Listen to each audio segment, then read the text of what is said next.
后礼拜六8月23是有2项议题要投票，其中一项是有7位立委面临罢免。今日早起是举行国民党立委江启臣、罗明才罢免说明会，不过因2个人是拢无到场。公民团体就批评这江启臣开8粒票，一直咧延前地方的建设。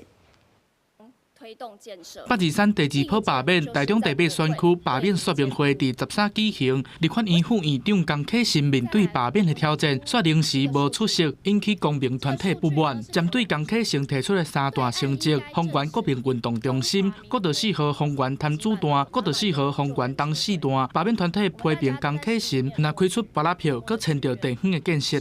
因为这是一条可以保护家人，也可以救命救急的道路。 可是这个愿望，我们已经等了超过25年都没有实现。你挂在嘴上的3大政绩，事实上都是你在你任内龟速推进的建设。廖志炎表示讲，江启臣的选区丰原山城是全台中唯一人口减少的选区，也批评江启臣无坚持台湾的主体，选择外向中国。风雨无阻，这跟台商的精神一样啊！台商一路在海外打拼啊。 其实就是我们国力的延伸。无出席说明会，江启臣再去分别接见布鲁肯斯研究所的访问团，甲亚洲台湾商会联合总会。江启臣伫面册讲尊重罢免的权利，不过绝对无同意变作是政治工具的大罢免。